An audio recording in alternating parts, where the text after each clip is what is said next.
Welcome back to The Explainer. Today, we're diving straight into a massive proposed constitutional amendment regarding gaming authority for the Lumbee tribe of North Carolina.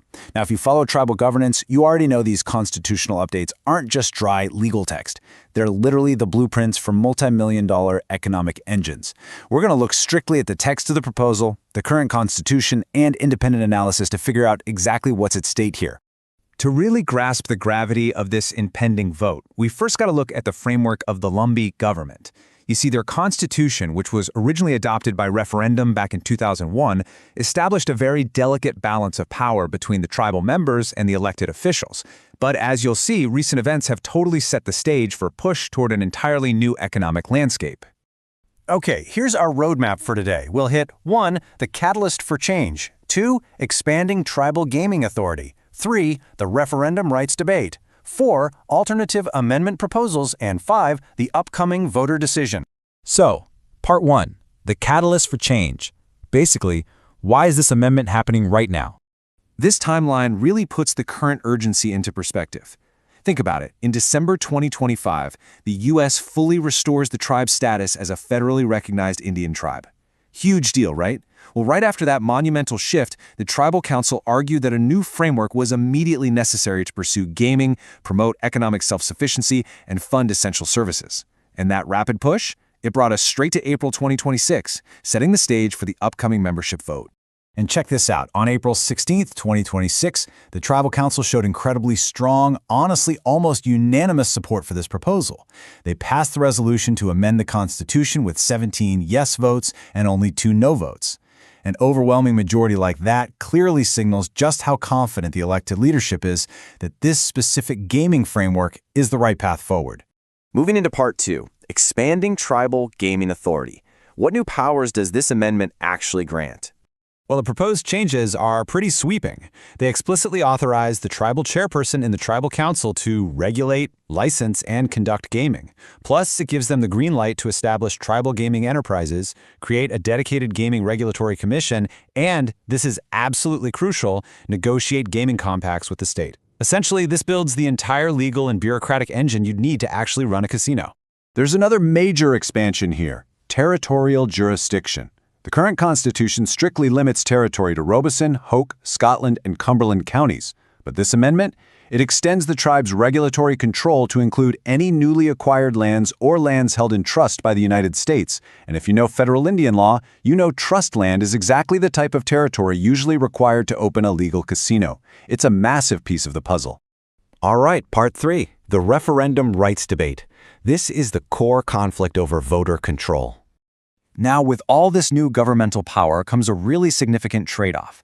Independent analysts at VIGILANTE de VERITAS point out a massive shift hidden right in the fine print of Article 8. Look at the current Constitution. It explicitly states that any ordinance imposing a tax or authorizing gaming requires a citizen referendum. But the proposed amendment? It literally deletes those 3 words, or authorizing gaming. By doing that, it effectively removes the constitutional guarantee that tribal citizens get a direct vote on whether a casino is authorized in the first place. Wild, right? Under the current setup, the process is heavily democratic. If a gaming authorization is proposed and the tribal council passes it, a citizen referendum is automatically required.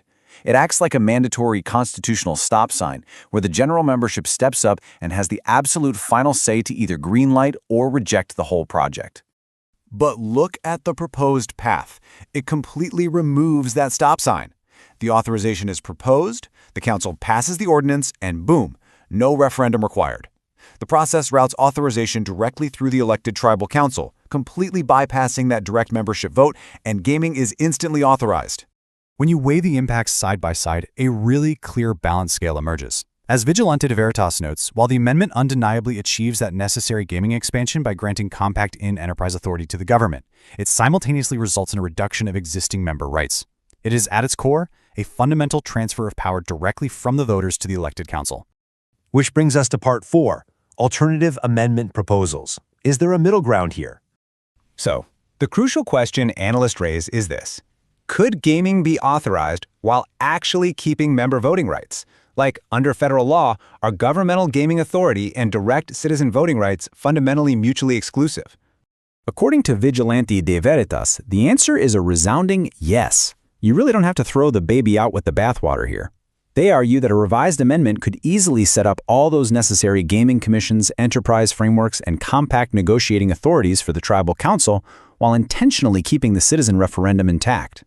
Basically, you can build the entire regulatory infrastructure without revoking the citizens' right to approve the final project. And finally, Part 5, the upcoming voter decision. Let's look at the reality of federal law and the final choice. Now, it's absolutely vital to understand that passing this amendment alone does not mean a casino is opening tomorrow. The tribe still faces a literal gauntlet of federal and state hurdles. They've got to formally secure eligible Indian trust lands, federal regulators have to approve the specific gaming ordinances, they have to comply fully with the Indian Gaming Regulatory Act, and maybe the toughest hurdle of all, a state compact still has to be negotiated and signed. It's a long road. And this reality leads to a pretty profound insight from the Vigilante de Veritas analysis.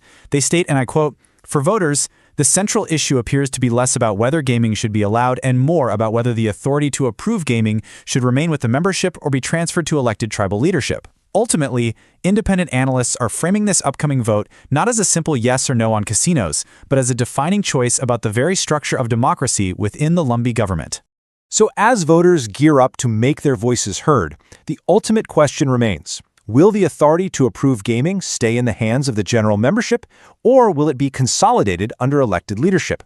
In the rush for rapid economic development, what is the right price to pay for progress? That's the profound choice facing the Lumbee tribe today. Thanks for joining me for this explainer, and keep asking those big questions about how power and governance truly work.